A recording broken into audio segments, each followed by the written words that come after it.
to The Writer's Dream. This is a show for readers and writers and those who promote books and those who love books. And we are just so happy to talk about books. Okay, so you can find us on the LTV website. Just go on the ltveh.org website and look for videos, and you can find our show. You can also find us on Cablevision. We're on Cablevision channel 20 on Friday afternoons at 3 o'clock. You can find us on Facebook. Our Facebook page is, guess what? The Writer's Dream. And so we're everywhere, and we hope that you tune in and listen to a lot of very interesting interviews by people involved in books, not just writers.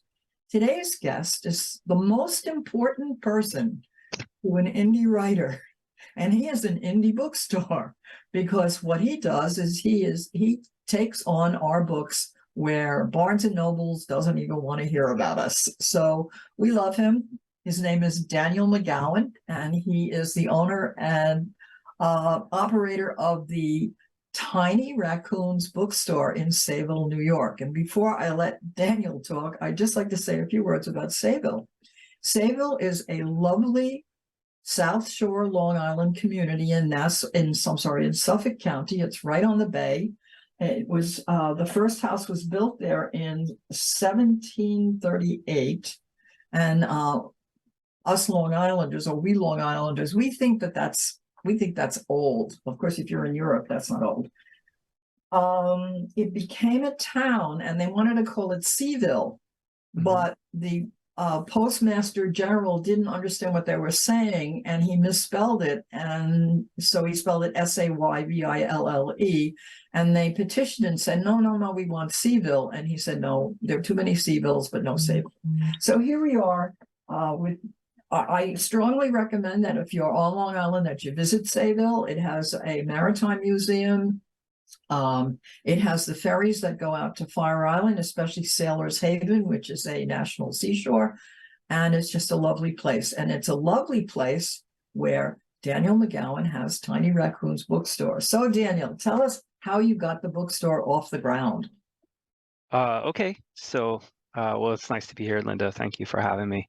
I was going to say it is interesting how that worked out with Sayville and the name, because now at least Sayville is the only town in the world apparently that has that name. So I think that's interesting.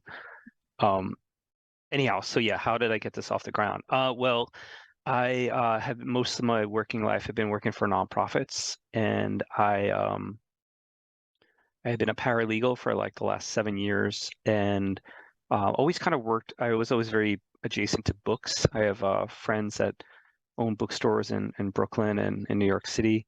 And so what happened was I was volunteering with a book program called Books Through Bars. It's a program that sends books to people in prisons and jails all around the country. So I did a lot of book hustling in addition to my work as a paralegal.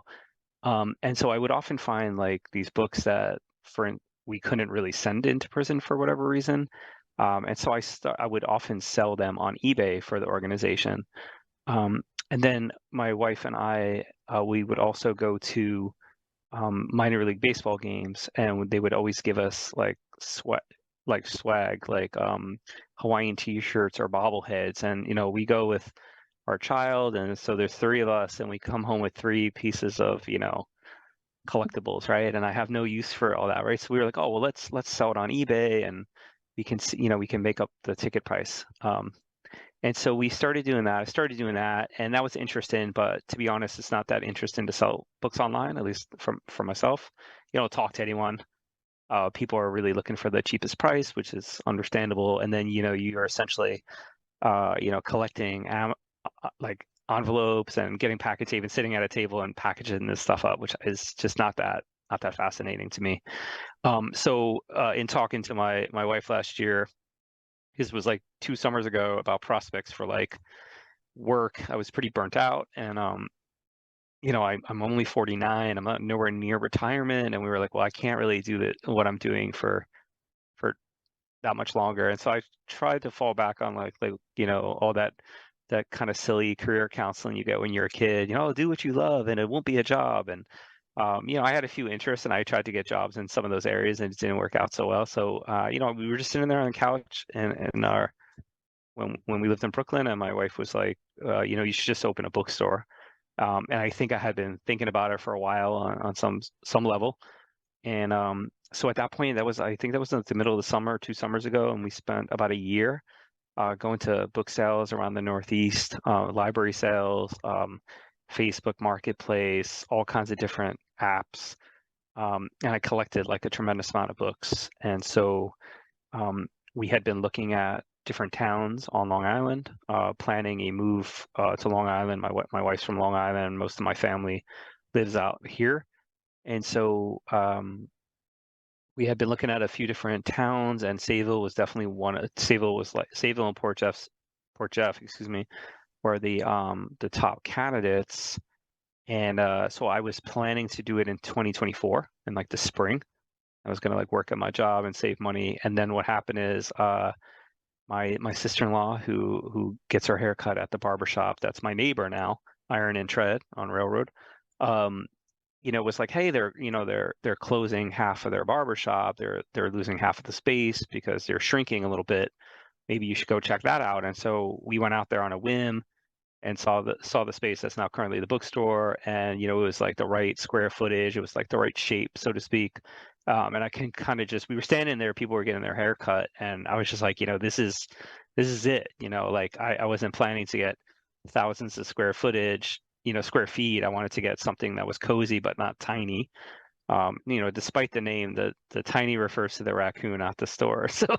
Um, so we talked to the landlord. I have a good friend that's a contractor, and we kind of designed it on paper and a little bit on the computer. And we spent a bunch of time thinking about it. But we went from like idea to like the store being created in like 6 months, which is just Amazing. crazy. So we opened up on April 15th.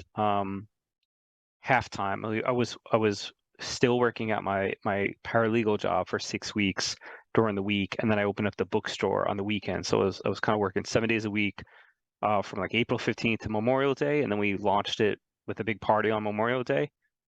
We had like a band, and we had some local authors, and we had animals from the Sweetbriar Nature Center, Wildlife Center there for the kids and animal lovers.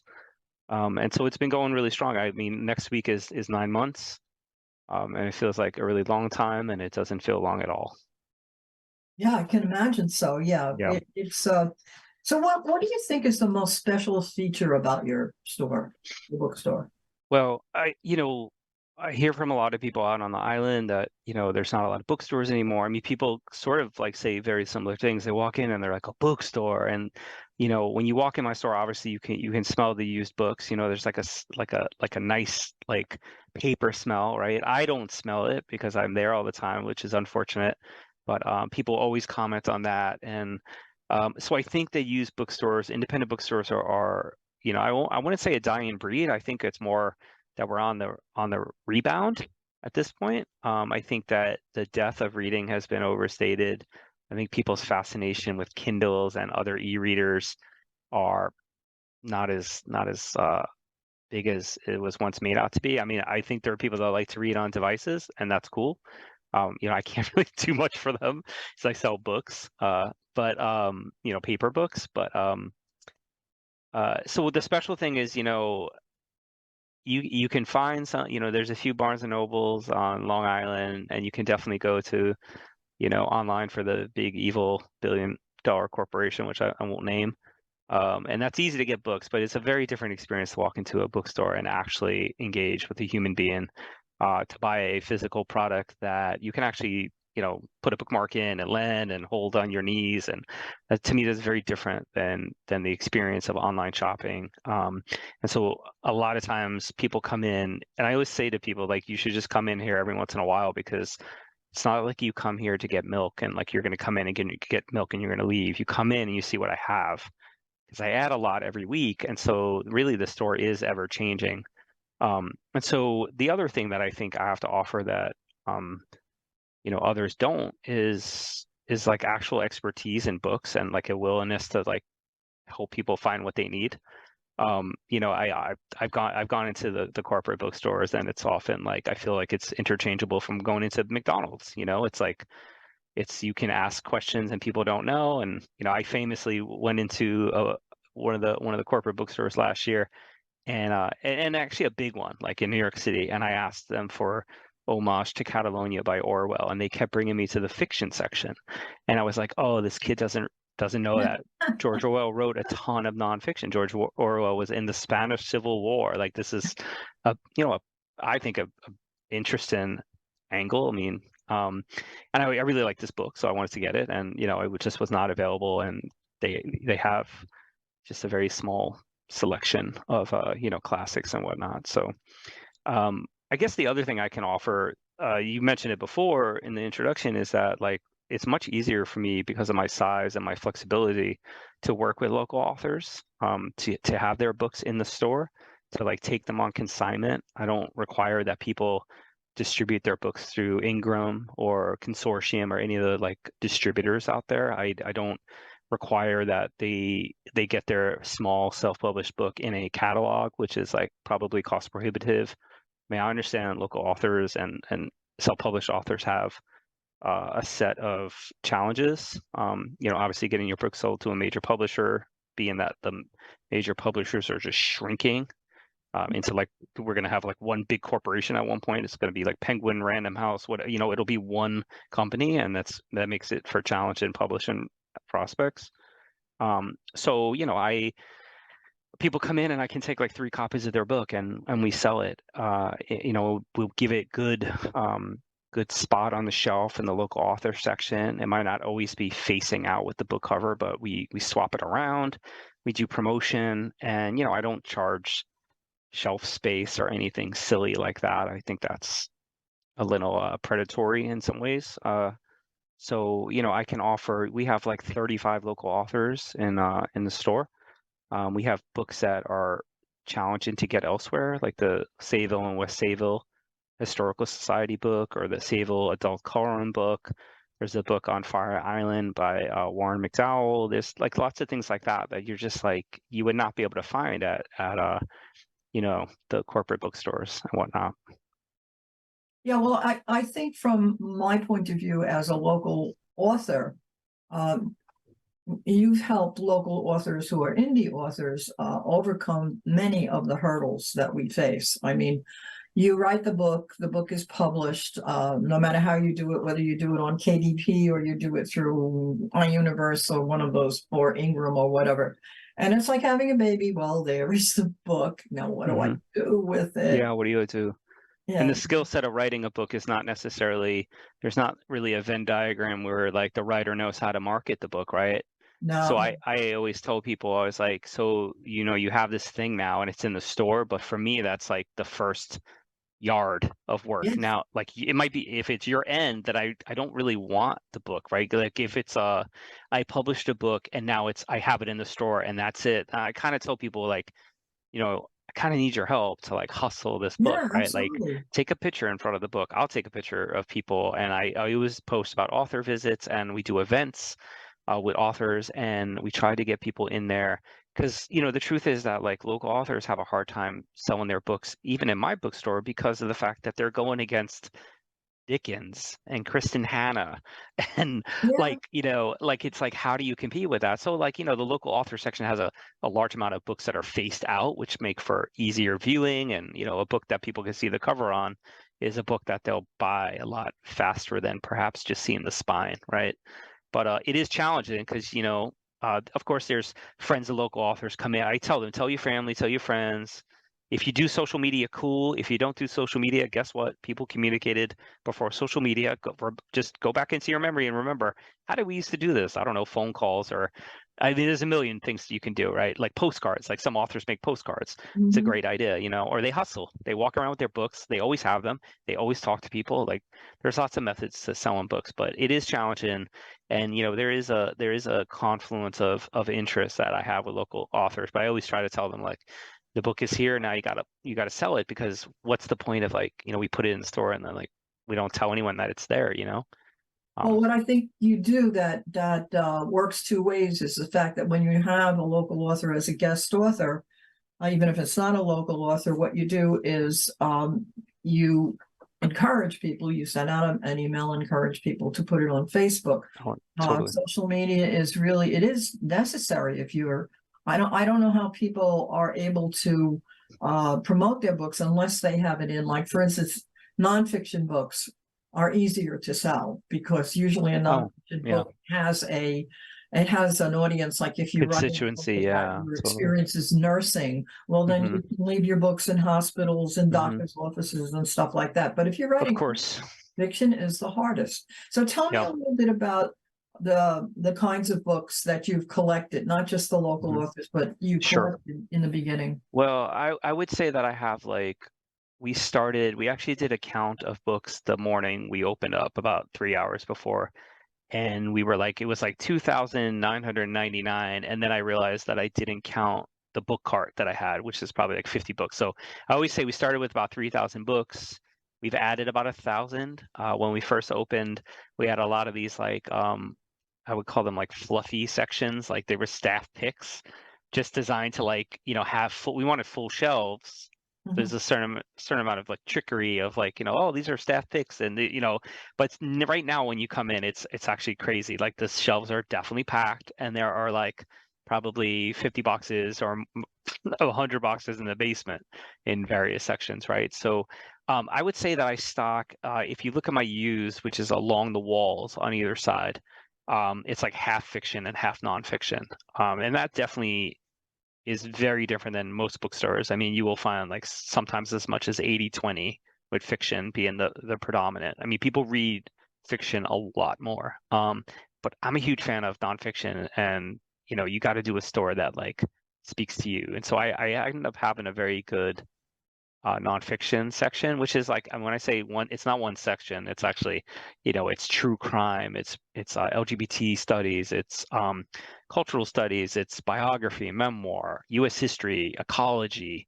I have a really fun section called Smorgasbord, which is just my mixture of books that I cannot shelf anywhere, but I really like. There's some things I don't stock at all. I don't stock cookbooks and travel guides. I don't stock reference text or religious text.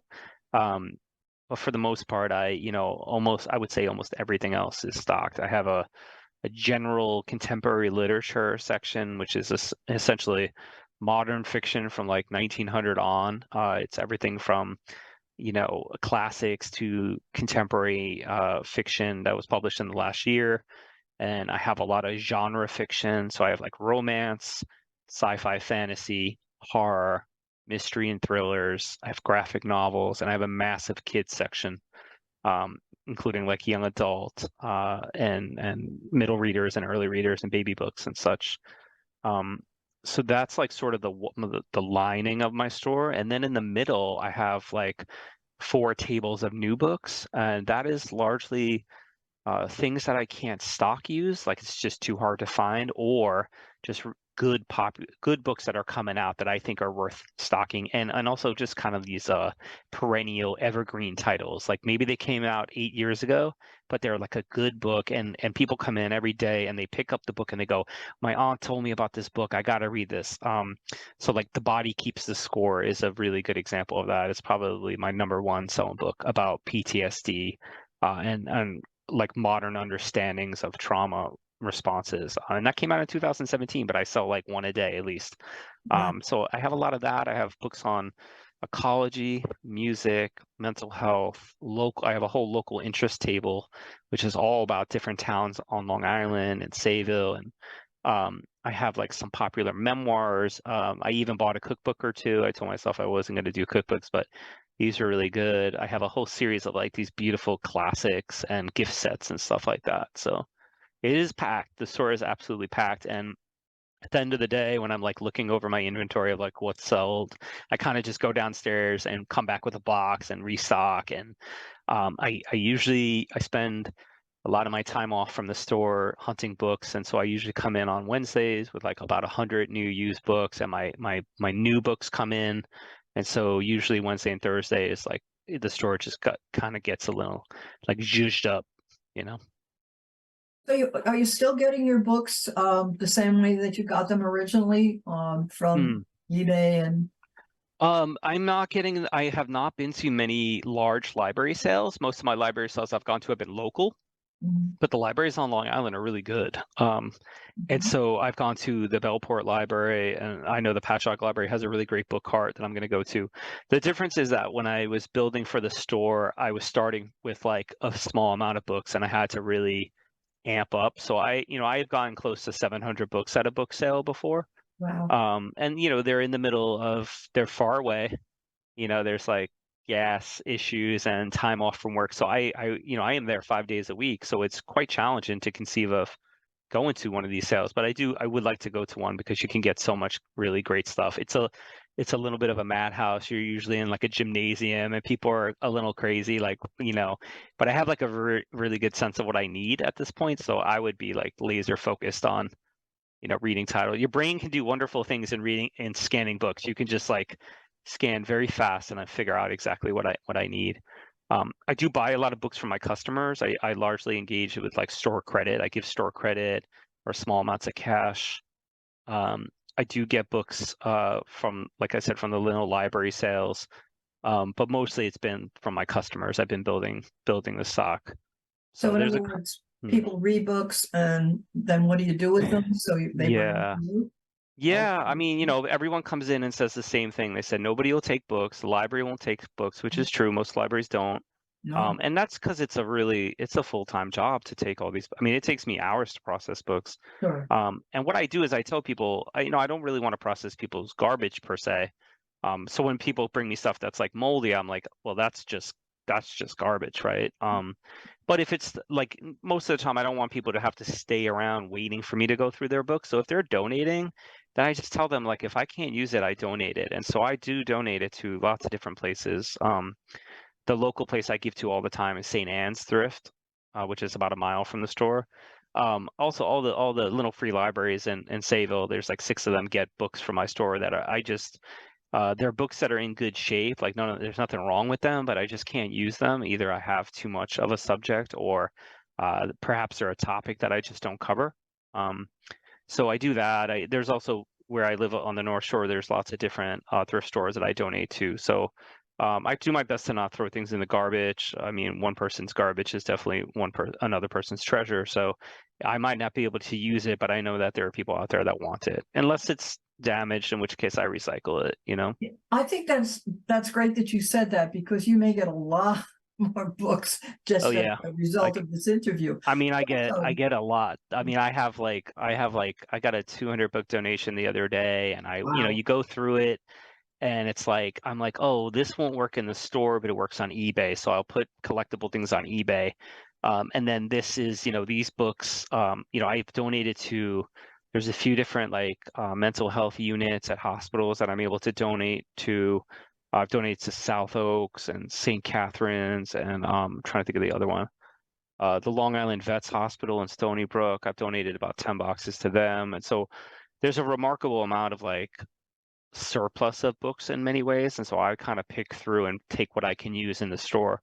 Because every book I put out on the shelf, I have to conceivably think that I'll sell. Even I can't like I always have to disengage like this is not my personal library. This is the store, and those are two different things. Oh, Although the store has about 100 books maybe from my personal library, I used the open end of the store as a way to clean my shelves a little bit. Um, talk about your location. I think your location is really fabulous. I Why? think so too. Um, you know, I- Being from Brooklyn and Queens, I was convinced that I was really close to Main Street, but I'm like 5 blocks from Main Street, and so it feels like I don't necessarily get a lot No, of. but what are you close to? Oh, I'm close to the railroad. That's I'm close. right. And in I'm the close to summer, the what do people do? exactly. Well, I'll tell you, it's. I thought I was going to get a lot more Fire Island traffic. A lot of people take the Oh, shuttle. Yeah, a lot of people take the uh, shuttle. The people that I do get are like diehard customers. So yeah, they'll stop at my store and then they'll go to like Cornucopia and then they walk because it's at that point it's like half a mile away. yeah. Um, but I do have a lot of regular customers from like Fire Island vacationers. I'm very happy that we have this business that opened up 2 doors down the Greenery. on Railroad Avenue. They make like salads and smoothies and bowls. And I think that that will probably draw some people that are, get on the shuttle to like go get like a nice smoothie or something on the way because it's hot and so I hope we get more people. I mean, our strip is interesting. We have a cobbler, like a kind of old timey barber shop, like traditional barber shop, and then there's us, and there's the greenery, and it's just it's an interesting little strip, but I like it. And we jokingly call it North Sayville, although we're probably closer to Central than anything. Um, and it is like you said, it's close to the park, I mean, it's close to the Long Island Railroad free parking, which we Yes. always tell people like it's like there's 200 spots there. We also have a parking lot behind us, so I don't view the parking as a problem, but Long Islanders are concerned about parking, understandably.